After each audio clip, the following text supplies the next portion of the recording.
if I do this, he has to deal with this. Okay? He has to do something like that. He has to do this. He has to protect his head. Okay? On the other hand, if I do this, he has to protect here. That's logical. Okay? Now, if we can be the two of this, you stick him and I'll hit it. So, stop. Okay? Don't move. I'll just stay here. I want you. No running away. Just there. No, do something. What can you do? What can you do? Okay. No, you got to hit the same. Okay. Very simple. Okay? You are in a strategic dilemma. Okay? It's called a combined weapons dilemma. That's Western language. In Japan, or in Japanese language, they have other words for it in Japanese. But it's the same damn thing. What you have to do is put somebody in a position where there is no answer. He protects down, he gets hit up. He protects up, he gets hit down. And that's what all Aikido movements try to build you to that point. So that when you take a simple movement, like we were doing yesterday, we did Yokomen, this sort of a movement. Here, he has a problem here. So that in dealing with this problem, he creates the opening for this. So you put him in a dilemma that he can't answer, which gives you control. Okay? So that's a very different idea than, okay, you hit me, it doesn't matter. Grab the arm, now I come in.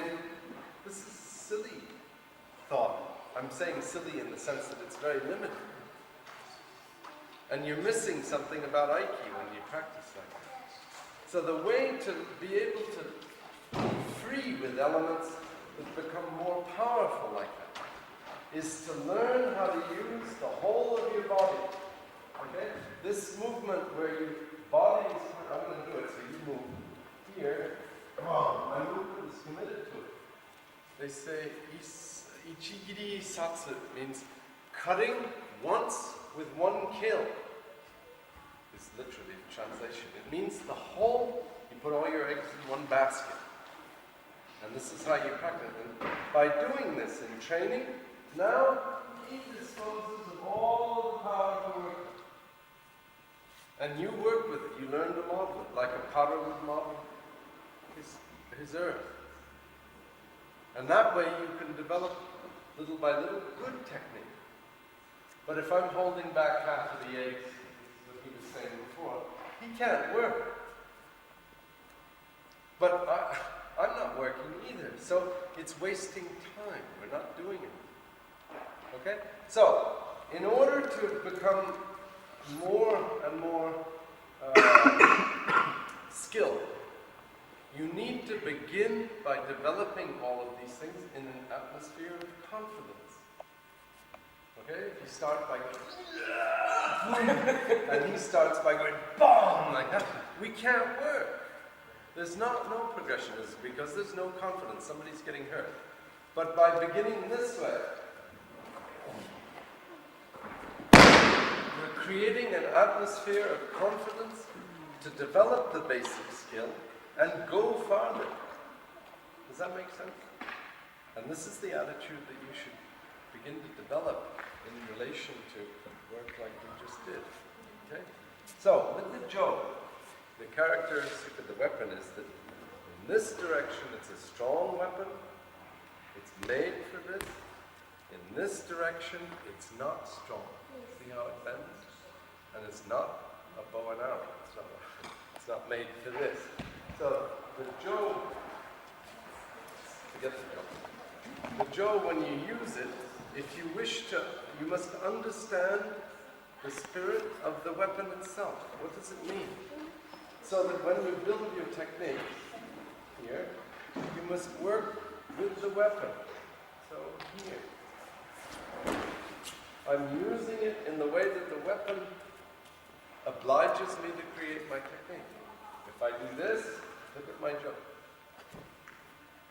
It goes whoop, whoop, like that. So you're not using the weapon in harmony, you're using it out of context. Look. Now this way.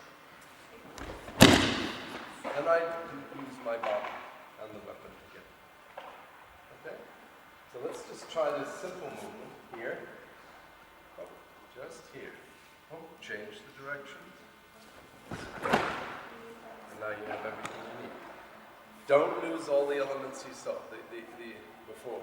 The idea of having a spontaneous fall. Don't start doing this. You don't start going. Okay. He can't practice, and I'm not getting it. It may be that I have shown that he's not able to do his movement, but that's peanuts. That doesn't mean anything. We're trying to study the movement. We're not trying to study the counter movement. We can study counter movements later. For right now, it must be now the whole spontaneous position. Relax. Here. And okay, try it. And look. Here.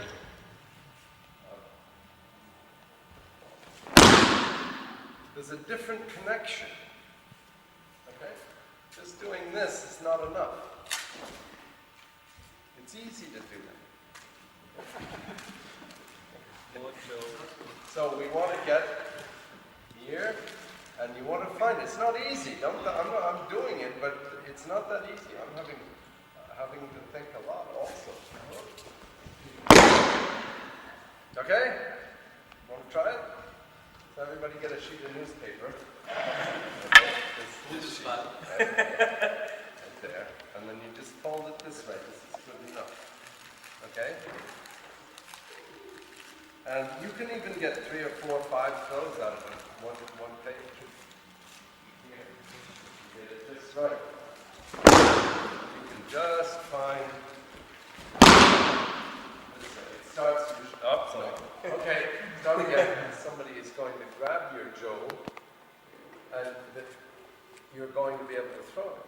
You're just not going to be able to throw something. You have to bang and let it go and wrench it out of his hands. To give you an example of a combative jaw technique, when somebody grabs it, it goes like this. Now you have your jaw, so boom, you can hit, which is what you want. That's good enough. There's nothing beautiful about it. There's nothing educational about it. It's just move the jaw in such a manner. Here he can't hold anymore. So boom, now I have my jaw. You can hit as much as you like. Okay? But Aikido doesn't stop at that. And Aikido is trying through the jaw to use it as an instrument to see how you can extend your power on out.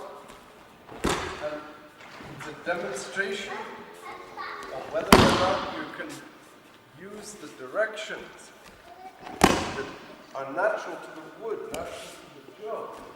You can do so many things.